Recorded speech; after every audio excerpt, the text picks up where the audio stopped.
After watching Mike Gundy's most recent interview, I don't know about you, but I've never felt more like our coach is peeing down my back while telling me it's just raining.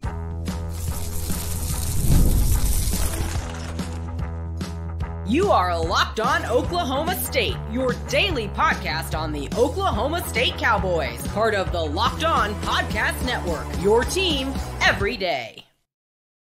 Howdy, y'all, and hello, all. Welcome back to Locked On Oklahoma State, your daily stop for all things Cowboy and Cowgirl related. My name is Cody Stovall. I want to thank you kindly for stopping by to make this your first listen. We're available on all of your podcasting platforms, visually as well on YouTube. Find me personally on X at AllDayOState. Today, we partially brought to you by FanDuel. Make every moment matter more, especially right now with FanDuel's new customers getting $150 back in bonus bets with any $5 winning bet. Make sure that you visit FanDuel.com to get started today. Meanwhile, we are going to get started right off into the conversation of Mike Gundy's most recent interview. And, of course, some of it was naturally going to be a little bit of frustration, but there are some good things that he mentioned in this most recent interview. But before we get to that, I do want to mention, could this possibly be some complacency going on? And in order for us to determine whether that is a possibility, what is complacency? A feeling of smug or uncritical satisfaction with oneself or one's achievements. Self-satisfaction, especially when accompanied by unawareness of actual dangers or deficiencies, an instance of usually unaware or uninformed self-satisfaction. How are we not to determine that Mike Gundy has a little bit of complacency? How big the complacency? What levels does it go? Does it stop with the coaches? I don't know. So let's break down some of the things that Mike Gundy said in his most recent interview. One of those being that I definitely agree with is Brendan Presley should be an All-American all day, every single day. I also agreed with him saying that everybody should basically just get 5 years. The 4-year time constraint is somewhat problematic, especially when you have the transfer portal and injuries and waivers and everything. So I completely agree with that. As far as the rest of his interview went, right, again, I would say that attitude is a reflection of leadership. He mentioned that we can't tackle. Had 21 missed tackles for 258 yards. He also mentioned they had 3 big scrambles through the B gap that made it almost impossible to win the game. Yet somehow we're still somewhat in the game. He did mention how we went backwards to some degree in pass protection this game. And, yeah, that's possibly because of lack of inspiration. Could it potentially be because the offense isn't just as invigorated to do as much for Alan Bowman? I could be wrong. I hope I'm wrong to some degree there. He also mentioned that we obviously didn't play very hard on defense. He said that I'll address that. Mike Gundy will address that. Right. And when asked how he was going to do so, he said he would make a point of it and, get to some of the issues because some of the issue is his fault. He was concerned about depth chart and injuries and other things defensively. And he could see this thing happening, the missed tackles and not playing very hard. But he ignored it because we played hard against BYU. So he kind of let it go. And then it just snowballed into the situation that it is now. I will tell you, if he's been seeing the same thing we've been seeing for weeks, yet refusing to do anything about it while acknowledging that I've been seeing the same thing you've been seeing for weeks, is that not even more frustrating? Whenever he said that I'll handle this as a group because I'm the one running the show, I think I would almost tend to agree with that. Has Brian Nardo been very good? No. Casey Dunn? No. Tim Rattay? No. Jason McIndoe? No. Charlie Dickey? No.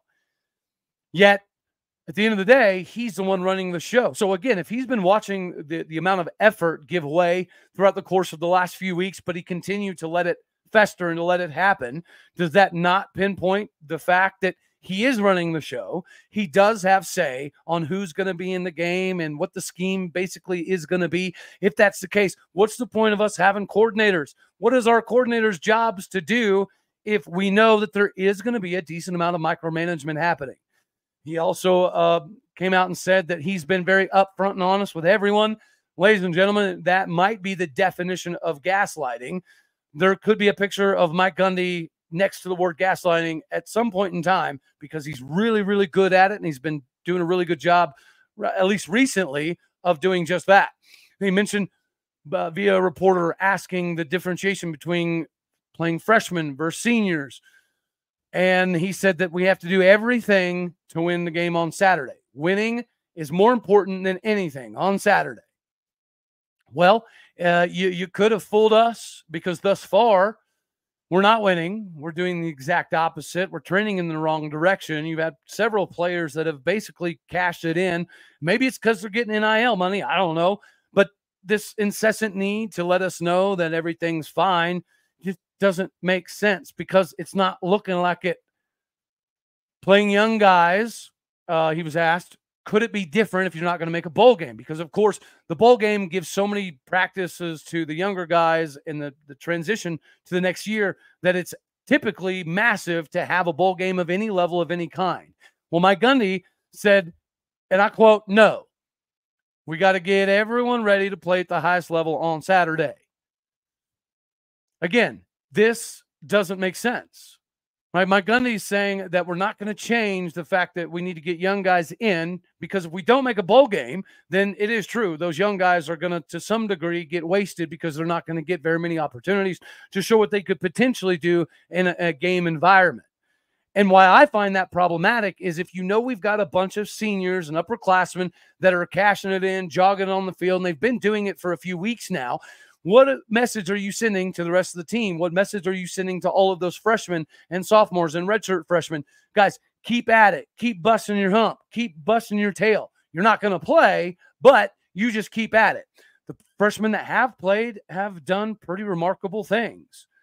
And then, of course, RA had to go all Hawk Tua mode. And you practice your young guys a lot anyways, though.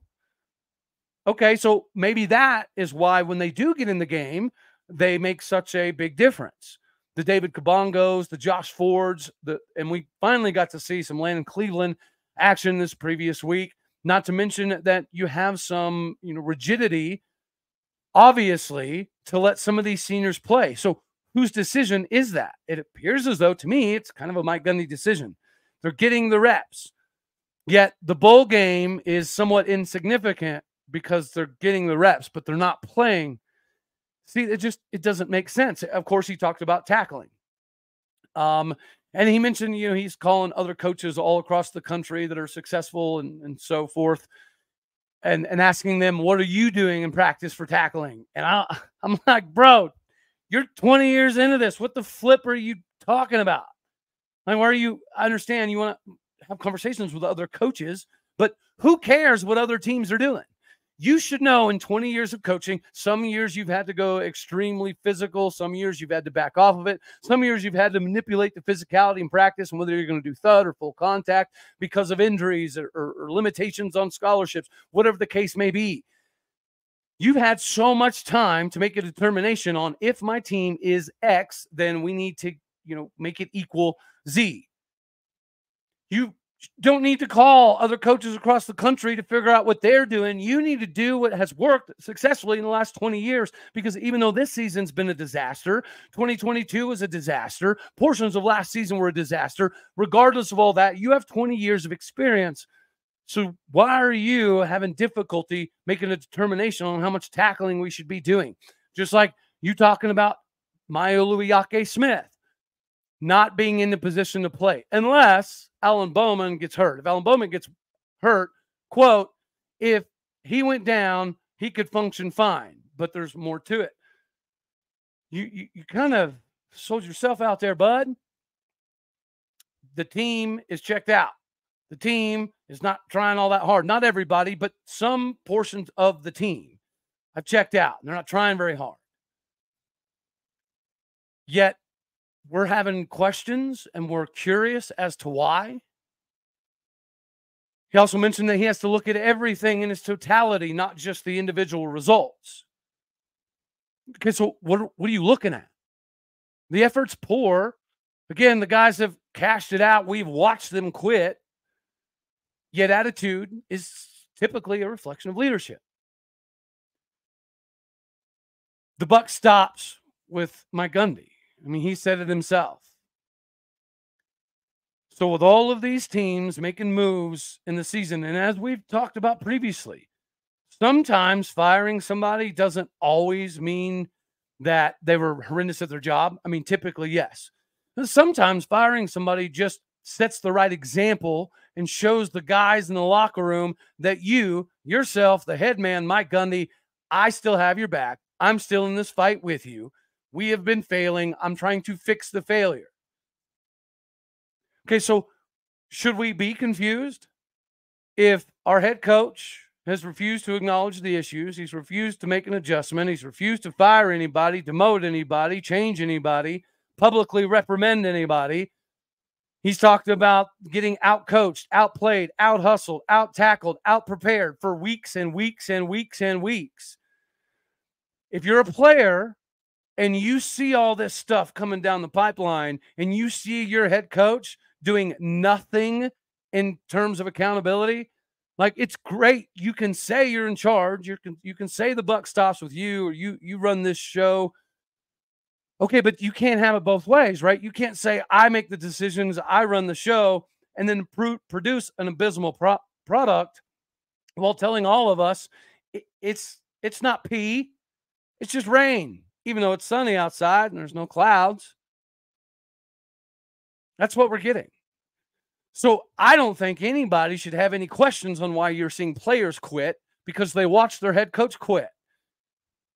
It's not rocket science.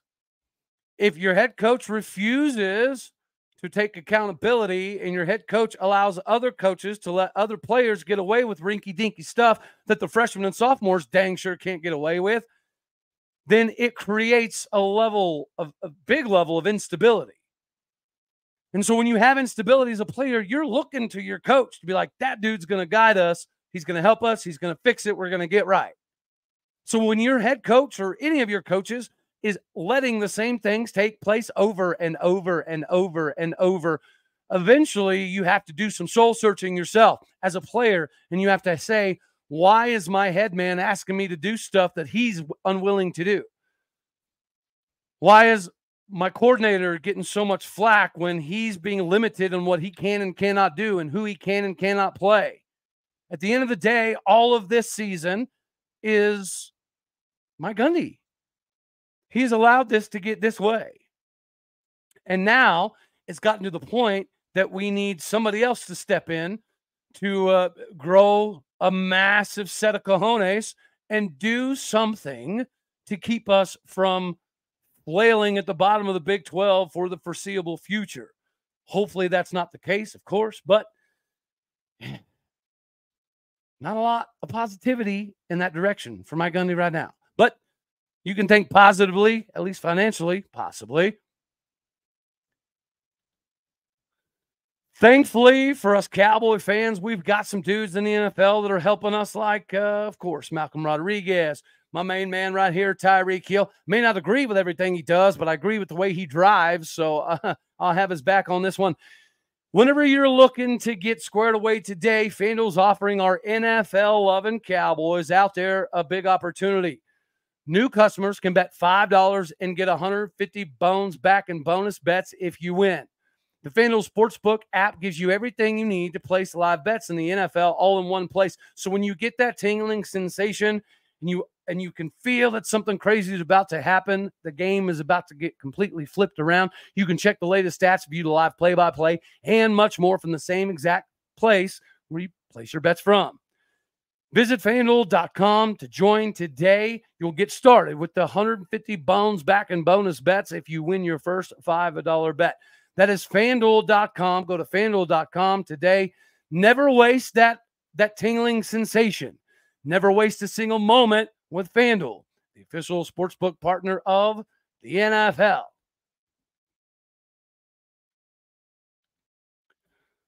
All right, ladies and gentlemen, Chad Weiberg, it is time to earn your pay, sir. Again, Chad Weiberg certainly earned his pay with the David Taylor hire and has already been able to cash in massive dividends very early on before we've ever even wrestled a match. We've gone from somebody that was pegged to be 5th to 8th-ish place in the country to now having at least the lineup and roster to compete for one of the top spots. Maybe not Penn State, right? They returned that crazy scoring squad, but number 2, Iowa, Oklahoma State, that could be a battle for the ages. It could be a battle for supremacy for long term, which means this is a phenomenal move by Chad Weiberg, because Chad Weiberg could have taken the easy route and everybody would have been happy with Coleman Scott being upgraded to replace John Smith. But he went for the Grand Slam. I would call David Taylor, at least in name recognition, a Grand Slam. And we were able to kind of circumvent what we did originally with John Smith, with David Taylor. And financially, we found a way to come up with dollar bills that I don't think a lot of us knew existed. So is it possible that he can do it again? Not only possible, would it be probable? Or the better question might be, does Chad Weiberg have the cojones to push Mike Gundy to an unprecedented level? Now, I do know after Iowa State last season, there were some meetings that had to have happened with Weiberg and Gundy and the donors and things of that nature. So I do know that Chad Weiberg is at least willing to have these conversations with Mike Gundy, but I don't know if he has enough of a pull or even a desire to force Mike Gundy to do some things. See, this is the only downside to having a living legend on campus, is sometimes when things go to tatas up, he carries more weight than everybody else. And it should be a pretty rare instance, like national titles, a bunch of conference titles. If you were going to have a coach that could potentially override the athletic director, he better have that trophy case that is full of meaningful trophies. We have a lot of wins, and those wins haven't exactly amounted to what we would all agree should be more Big 12 championships, which would mean more Big 12 or more big-time trophies in the trophy case. Of course, that stuff helps with continuity. It helps with consistency. It helps with recruiting. So when we're trying to take the next tick up with the new age Big 12, it made all of the sense in the world for Oklahoma State to take its rightful place at the top of the conference, because we didn't necessarily struggle a lot with Texas for 12, 15 years, right around there. But at the same time, we did struggle with the OU in that time frame. So OU was the issue with us having all of these conference titles. Without OU in the conference for the last 15 years, we have like literally 8 conference titles at our disposal that we can utilize for not only recruiting consistency, but also to at least prevent complacency to some degree. I think when you look at Chad Weiberg's responsibility as it pertains to Mike Gundy, I think nobody envies that job, right? I don't know of anybody that would love to take the job of athletic director and then immediately have to go hammer down one of the greatest legends of the conference and the greatest legends of all time at the university. But at some point in time, you have to take the fandom hat off and you have to put the business hat on. And it is time for Chad Weiberg to do just that. Now, from a financial perspective, it appears as though we dodged a little bit of a bullet, because Alan Bratton might have Cowboy golf back on the right direction after winning a tournament championship and almost having another individual winner as well. So perhaps Alan Bratton has some time. But how much more time does Mike Gundy need? And again, I'm not saying he needs to be fired, but the more this unwillingness or defiance, better yet, to not make any changes, and then to tell the fan base that, you know, we're going to keep rocking and rolling with the same thing that's been a problem the whole time, that doesn't really encourage anybody. And there's no way that Chad Weiberg can be encouraged by the amount of disgruntlement going around campus right now. And I'm not even necessarily focused on the disgruntlement coming from the donors.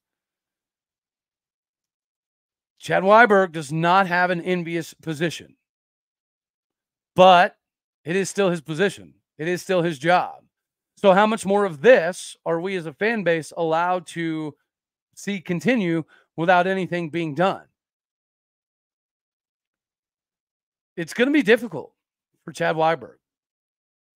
But if Mike Gundy is unwilling to do anything, then you, sir, have to do your job now. And your job now is to force Mike Gundy to do something, because you're losing a fan base. Not like they're going to go away and not be OSU fans, but you're losing a decent amount of people that have been Gundy for life till I die, that are starting to come to a realization that, man, maybe this isn't working. So again, should he be fired? Maybe not. If he would have fired either Dunn or Dickey or McAdoo or Rattay or Nardo or anybody a couple weeks ago, we might be having a different conversation, because then we could say, oh, Mike Gundy's still engaged. He still gets it. He still understands. But this Mike Gundy, the gaslighting Mike Gundy that we've been getting more often than not, it's a problem. And the only person who can remedy that is Chad Weiberg, because there's nobody else other than Dr. Shrum at the university that really has the same weight or pull as Mike Gundy. And neither of them have the pull of Mike Gundy across the state or country. We get that. But chain of command is still chain of command. And the athletic director is still above head coach, no matter how legendary the head coach is. So if the head coach continues to refuse to correct anything, to change anything, to admit anything, to acknowledge anything, then you must do something. It sucks that you're in this position, Chad Weiberg. But you're almost at a crossroads, that if you can't show the fan base that you can at least get Mike Gundy to do what he's supposed to be doing, then maybe you just don't have the cojones for the job in general. But I tell you, who does have cojones for any job, that's Game Time. You already know Game Time is the bee's knees when you're trying to get your tickets for almost anything, because it's not just athletics, right? Music, comedy, sports, of course, theater, whatever it is, they've got you covered, and they can get you in rocking and rolling in no time. Game Time has this fun feature called Game Time Picks that makes you getting tickets faster and easier, because you don't have to sift through thousands of tickets to find the right ones.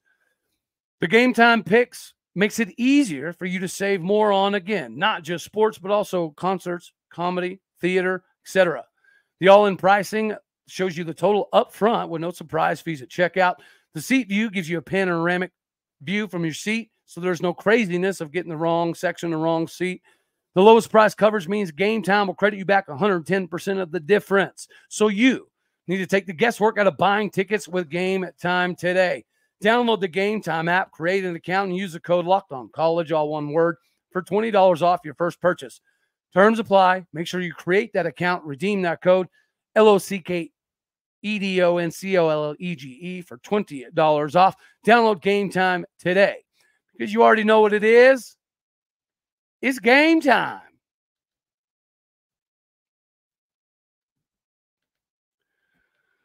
From Game Time to decommit time. We all obviously are aware that we had an issue with Jordan Covington. Now, that's obviously a two-way street, right? You have his side of the equation, and I'm sure Oklahoma State coaches have their own side of the equation. But regardless, it did equal a decommitment. And then, surprise, surprise, we had another decommitment from three-star tight end Isaiah Tanner Butler. And here's the problematic part of this. I mentioned a couple weeks ago that, people talk.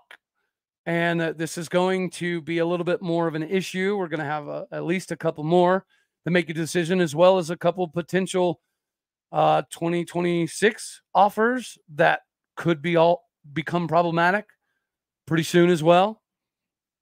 That's the thing, is when you focus on an area in recruiting, that can be beautiful. But when things start going wrong in that area and these guys start talking, it's not all going to be good, just like it's not all going to be bad. But again, a lot of these recruits and parents and coaches and trainers, like, their conversations with each other as it pertains to colleges, they carry some weight. And if you have somebody that feels that they got screwed, like, let's say they had a committable offer, and they committed, and then they found out that, oh, actually, sorry, we didn't mean to say that we were going to give you a real scholarship offer. Regardless of what side of the aisle you're on, through conversations, perception will arise. And the perception of Oklahoma State football right now is we're trending the wrong direction, and the guy in charge is refusing to correct any of it. And then if you do have any disgruntled men about, well, I thought you said it was a full scholarship. Oh, maybe not. Oh, well, why'd you wait 2 months to tell me? That type of thing.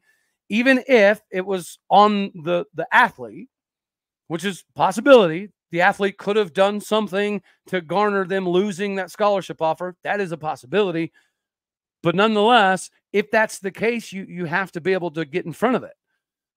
And you have to make sure that it's not going to affect several other recruits when they're all in the same area and they all have conversations with each other. Typically, they were good conversations about how we should love Oklahoma State and who else we should try to convince to get to Oklahoma State. Sometimes that has a shift. And whenever it has a shift and you're not able to get in front of it, that's when problems are going to continually arise. When recruits and coaches and parents and everybody are just looking for a simple direction, an explanation as to why things are the way they are and how everybody shouldn't be worried because it's fixable and here's how we might fix it. Or these conversations are both good and bad, right? And it goes both ways. They can all galvanize around each other like we saw last year with Landon Cleveland, David Kabongo, and Gunnar Wilson, Agumadu, that whole class. They came together and, they were a pretty solid group, regardless of what was going on around them. I'm afraid that we're going to have a couple more from the same area that are two of our highest rated commits because of not just what happened to Jordan Covington or subsequently what happened with Isaiah Tanner Butler. But if you can galvanize a group together in the same area, you can also fracture that same group in the same area if you're not able to get ahead of it. And again, that's part of the accountability. You have to hold yourself accountable while also being able to give a reasonable, articulable difference between what you're seeing now and what you're seeing when your son will get to Stillwater. If you can't accentuate those to recruits, and the recruits have conversations with other recruits, and those other recruits have negative things to say, now all of a sudden the perception starts to grow a little bit more. And it takes longer to curb the perception than it does to build it. Mike Gundy has not had the biggest glowing endorsement from high school coaches around the country, in regards to comfortably sending their kids to Stillwater. And I think last year we did a decent job of fixing some of those conversations. But now you're seeing the product this season backed by a bunch of seniors playing that are half-assing it, highlighted or not highlighted by a bunch of underclassmen that grade as high as the seniors do, but they don't get to play. It's a bad mixture. Oh, while also being 16th place in a conference with 16 teams and being like third to last in the country offensively and second to last in the country defensively. I know offensively we're not that bad, but we're playing that bad, and defense has been that bad. You got to fix something, or at least pretend to fix something. At this point in time, we'd even take a pretend fix. Give us a pretend Band-Aid. Fire the ball boy, right? Fire the coach who's in charge of making sure all the balls are out. Like, you got to do something, man, because you're losing fan base and you're acting like you don't give a hoot if you lose the fan base, just like you don't give a hoot if you lose commits, because if they want to decommit, they were never loyal and true to begin with. That only works for so long when you're doing the right thing and spitting the right game. This ain't working. So, yeah, Chad Weiberg, we need you, buddy. You got to do something. Curb the enthusiasm, fix the enthusiasm, find some enthusiasm. I don't know. But I do know that's all we're going to have for this one right here. As always, I love you. God bless. Go Pokes. Thank you for tuning in to make this your first listen. Like it if you like the daggone thing. Dislike it if you don't. That's okay, too. More importantly, share, comment, and subscribe. My podcast people out there, you're the bricks, the bread, the butter, the fountain, the fondue, the funny stuff, funky stuff. You're all of it. Appreciate you. Do what you do. Hit the stars. Leave a review. Later, taters.